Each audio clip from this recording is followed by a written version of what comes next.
الحمد للہ وکفا وسلام علی عبادہ الذین اصطفیٰ خصوصاً علی خیر الورى امام التقى محمد المصطفیٰ صاحب قاب قوسین او ادنی وعلی آلہ شموس الدجى وصحبہ نجوم الہدى اما بعد اعوذ باللہ من الشیطان الرجیم بسم اللہ الرحمن الرحیم لا الہ الا اللہ وفی مقام آخر محمد الرسول اللہ صلی اللہ علیہ وسلم صدق اللہ مولانا العظیم ان اللہ وملائکتہ یصلون علی النبی یا ایہا الذین آمنوا صلوا علیہ وسلموا تسلیما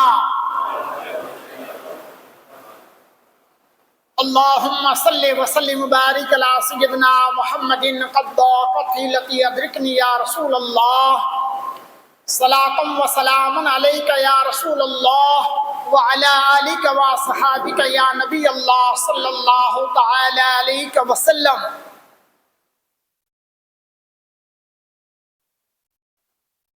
خدا کی عظمتیں کیا ہیں محمد مصطفیٰ جانے، خدا کی عظمتیں کیا ہیں محمد مصطفیٰ جانے، خدا کی عظمتیں کیا ہیں محمد مصطفیٰ جانے، مقام مصطفیٰ کیا ہے مقام مصطفیٰ کیا ہے محمد کا خدا جانے، مقام مصطفیٰ کیا ہے محمد کا خدا جانے۔ اے کربلا کی خاک اس احسان کو نہ بھول، اے کربلا کی خاک اس احسان کو نہ بھول، تڑپی ہے تجھ پہ لاش جگر گوشہ اے رسول، اسلام کے لہو سے تیری پیاس بجھ گئی، اسلام کے لہو سے تیری پیاس بجھ گئی، سیراب کر گیا تجھے خون رگے رسول، ذرا انسان کو بیدار تو ہو لینے دو، ذرا انسان کو بیدار تو ہو لینے دو، ہر قوم پکارے گی ہمارے حسین ہیں۔ محترم بزرگوں، نوجوان دوستوں، نونہال بچوں، ماں بہنوں، بیٹیوں،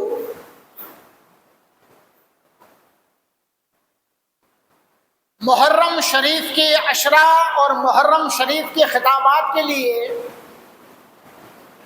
میں نے اردو زبان میں خطاب کرنے کی اجازت لے لی ہے۔ ویسے گٹشیشہ میرا مادر وطن ہے، جائے پیدائش ہے، اب تک 3 مرتبہ 11ویں شریف اور 2 مرتبہ عید میلاد النبی صلی اللہ علیہ وسلم کے پروگرام آپ کے گاؤں میں کر چکا ہوں۔ محرم کی 10 تقریروں کا پروگرام یہ پہلی مرتبہ ہے، تو میں کوشش کروں گا کہ کچھ سنانے کے لیے حاضر ہوتا رہوں، آپ کو کچھ سناؤں اور آپ سنیں، اور جو لوگ باہر بیٹھے رہتے ہیں، موبائل دیکھتے ہیں، ان سے کہوں گا کہ یا تو وہ اندر آئیں یا پھر گھر پہ آرام کریں، یا دھکا کھا نہ کھائیں۔ میری بات آپ سمجھ گئے ہوں گے۔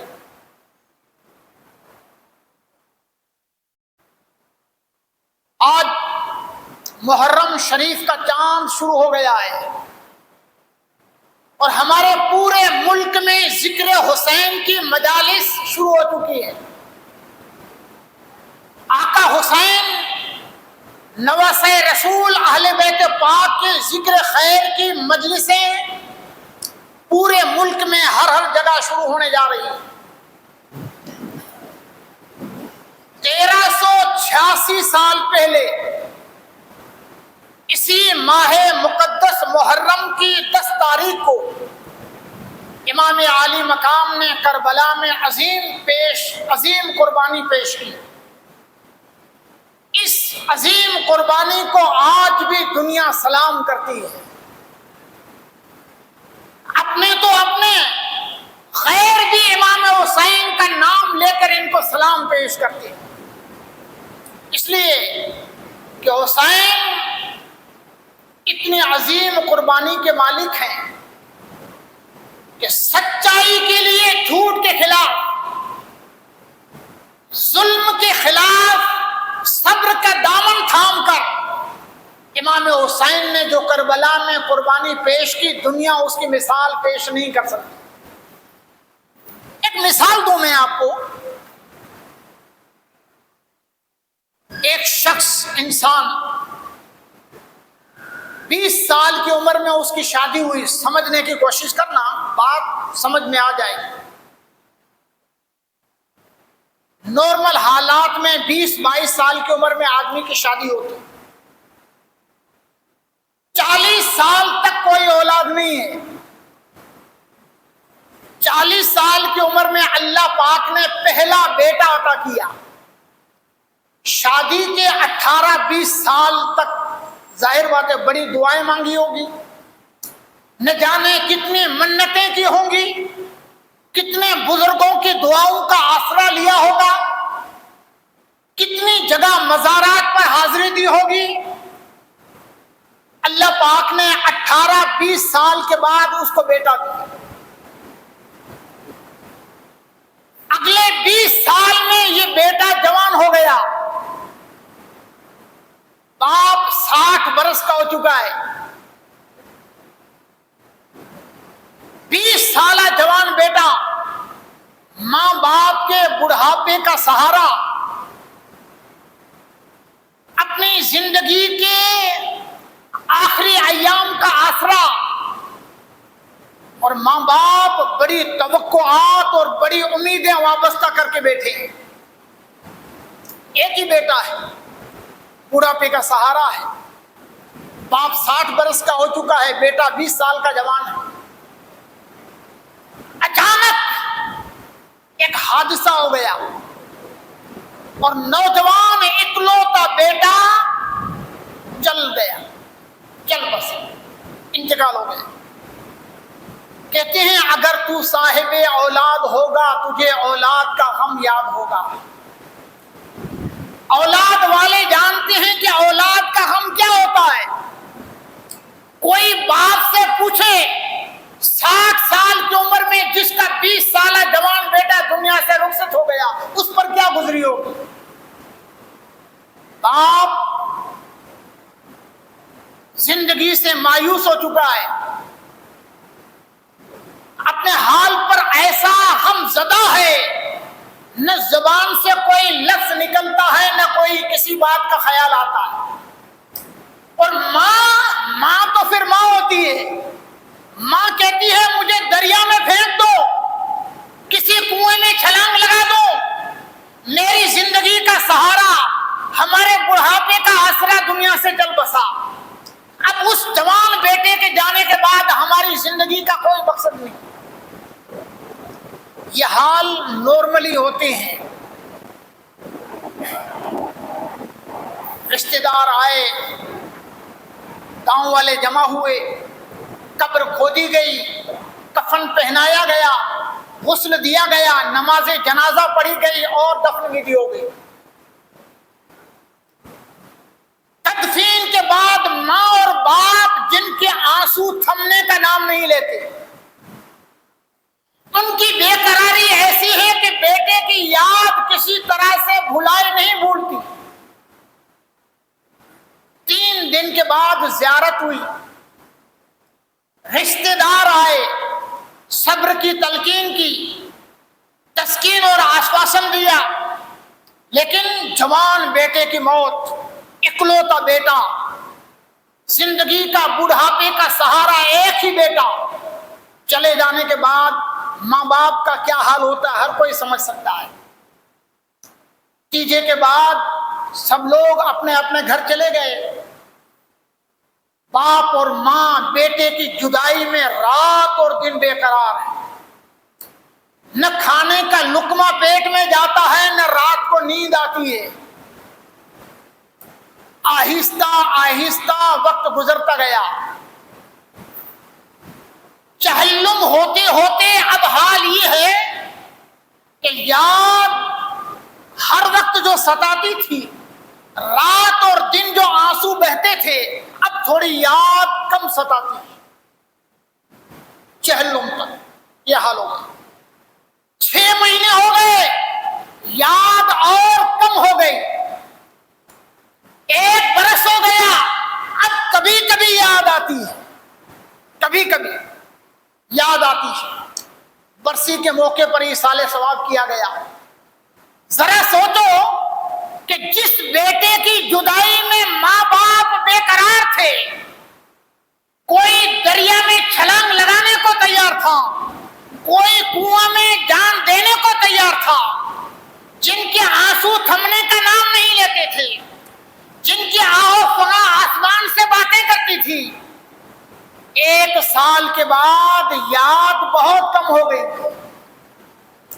5 سال گزر گئے، اب اور کم یاد ہو گئی، اب 20 سال، بوڑھا اور بوڑھی 80 سال کے ہو گئے، اب صرف اتنا یاد ہے کہ 20 سال پہلے ہمارا بیٹا تھا جو ہمیں جدائی دے کر چلا گیا، ہم سے جدا ہو کر چلا گیا۔ 20 سال کے بعد صرف اتنا یاد رہتا ہے اور کوئی چیز یاد نہیں رہتی۔ سوچو، اکلوتا بیٹا، زندگی کا سہارا، جس کے نام سے ماں باپ تڑپتے اور بے قرار ہو جاتے تھے، جس کی جدائی میں آنسو رکنے کا نام نہیں لیتے تھے، 20 سال کے بعد حال یہ ہو گیا کہ اب بیٹے کی یاد بھی نہیں آتی، اتنا یاد ہے کہ 20 سال پہلے ہمارا ایک بیٹا دنیا سے چلا گیا۔ لیکن نواسہ رسول حسین سلام ہو آپ کو، فاطمہ کے لال کو کروڑوں سلام، مولا علی کے جگر پارے کو لاکھوں سلام، مصطفیٰ کے نواسے کو سلام۔ 1386 سال ہو گئے، آج بھی دنیا حسین کے شہادت کے نام پر تڑپتی اور بے قرار ہے۔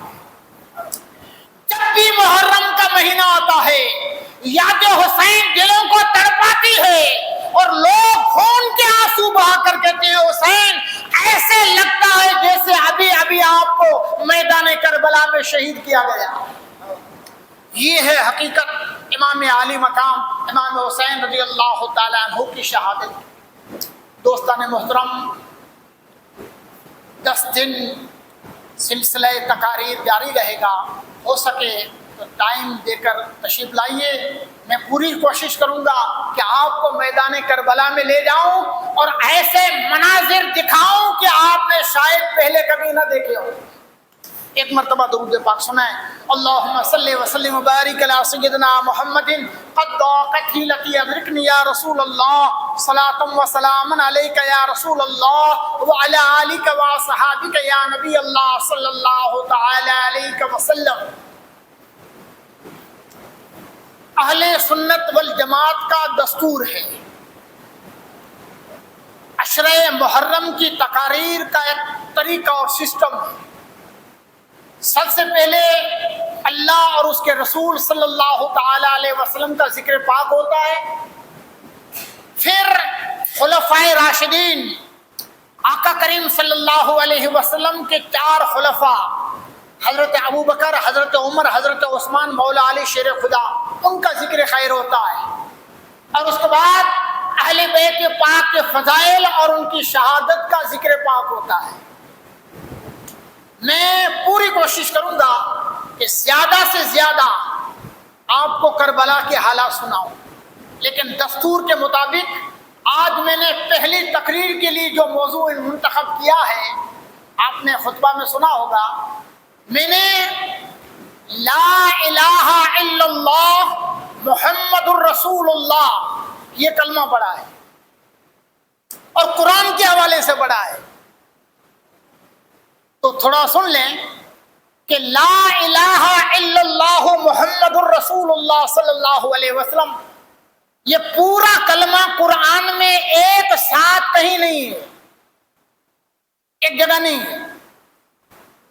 لا الہ الا اللہ قرآن میں 2 جگہ ہے، صرف لا الہ الا اللہ، سورہ صافات آیت نمبر 34، 23واں پارہ، سورہ صافات آیت نمبر 34، اور اس کے بعد سورہ محمد قرآن مجید کے 26ویں پارے میں ہے، اس کی آیت نمبر 19 میں لا الہ الا اللہ ہے۔ تو 2 جگہ لا الہ الا اللہ ہے۔ اور سورہ فتح آیت نمبر 29، اس میں محمد الرسول اللہ ہے۔ قرآن مجید میں اللہ کے رسول صلی اللہ علیہ وسلم کا نام محمد 4 جگہ آیا ہے، 4 جگہ، اور محمد الرسول اللہ 1 جگہ ہے، سورہ فتح میں 26 میں پارے گے۔ تو لا الہ الا اللہ 1 جگہ ہے، محمد الرسول اللہ دوسری جگہ ہے، اور میں نے دونوں کو ملا کر آج کے خطاب کا موضوع بنایا ہے۔ سب سے پہلے ہم اللہ کی حمد و ثنا بیان کرتے ہیں، ساری تعریفیں اس پروردگار کے لیے جس نے اپنا محبوب محمد عربی صلی اللہ علیہ وسلم ہم کو عطا فرمایا، اور صلاۃ و سلام کی ڈالیاں اس محمد عربی صلی اللہ علیہ وسلم کے قدموں میں جنہوں نے خدا کے خدا ہونے کا پتہ بتایا۔ تمام تعریف اللہ تبارک و تعالیٰ کے لیے ہے جس نے انسان کو اشرف المخلوقات بنایا۔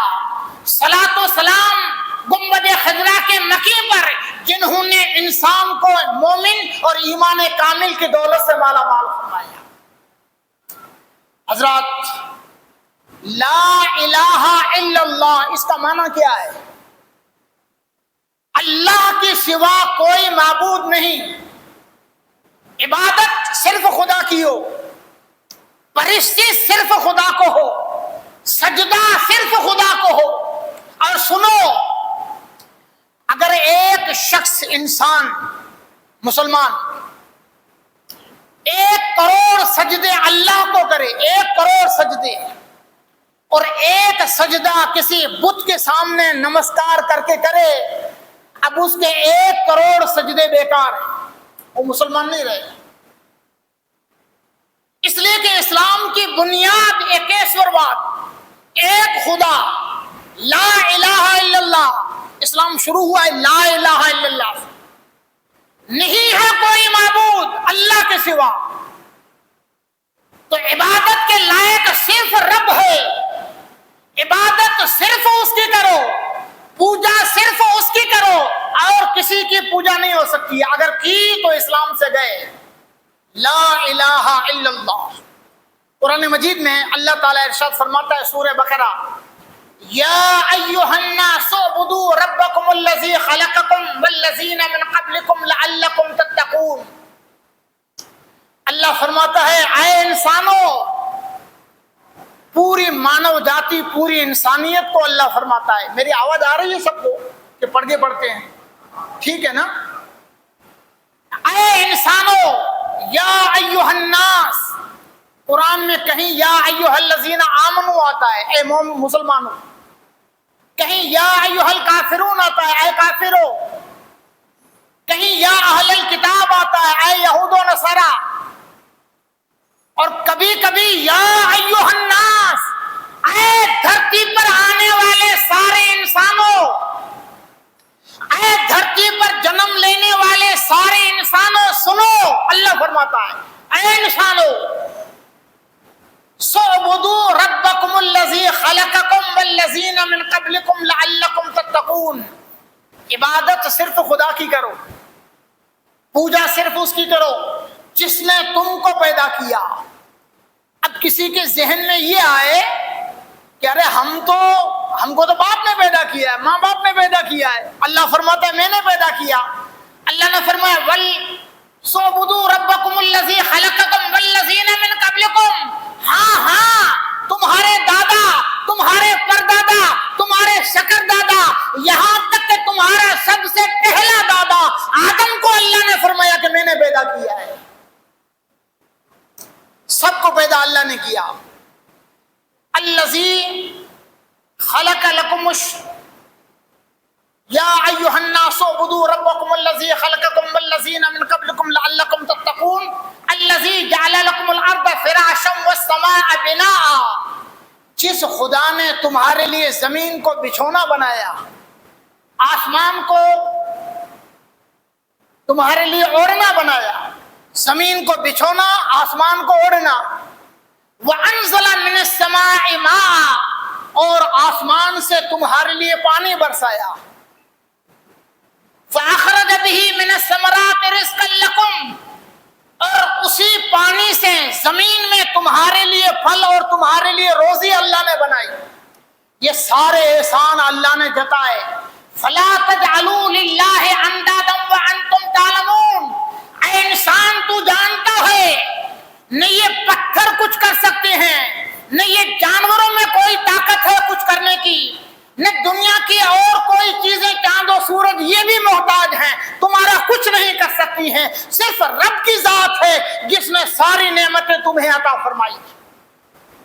فرمایا بس عبادت اس کی کرو اور کسی کی عبادت نہ کرو اور کسی کو نہ پوچھو. یہ اللہ تبارک و تعالیٰ نے اپنی شان، اپنا مقام، اپنا مرتبہ انسانوں کے سامنے پیش کیا ہے. یہ جتنے بھی دنیا میں عقل سلیم رکھتے ہیں، جس کو اللہ نے عقل دی ہے، ایسا ہو ہی نہیں سکتا ہے. یہ تو سب سیاسی کھیل ہے. اسلام کے خلاف، اللہ اور اس کے رسول کے خلاف پروپیگنڈا کیا جاتا ہے. سچ یہ ہے ہر کوئی عقل مند ذی شعور سمجھتا ہے کہ جب ایک معمولی چیز بغیر بنائے بن نہیں سکتی، اتنا بڑا سنسار کسی خالق کے بغیر کیسے عالم وجود ہو سکتا ہے؟ یقیناً کوئی پیدا کرنے والا ہے جس نے اس کو پیدا کیا ہے. مختصر بس ہم اللہ تبارک و تعالیٰ کی عبادت کریں گے، اسی کی پرستش کریں گے، اور اللہ تبارک و تعالیٰ نے اپنے محبوب پاک صلی اللہ تعالی علیہ وسلم کے ذریعے جو ہم پر پیغامات بھیجے ہیں اس پر عمل کرنے کی کوشش کریں گے. تو پہلی بات یہ لا الہ الا اللہ. یہ اہل علم بیٹھے ہیں، ایک نقطہ بتاؤں آپ کو، ہو سکتا ہے آپ کو بھی سمجھ میں آ جائے. دیکھو یہ کلمہ لکھا ہے لا الہ الا اللہ، بعد میں ہے محمد الرسول اللہ. تو یہ 1400 سال سے، بلکہ اس سے بھی پہلے یہی کلمہ رہا ہے. لیکن میں ایک بات آپ کو بتانے جا رہا ہوں، تھوڑی سوچنے کی ہے.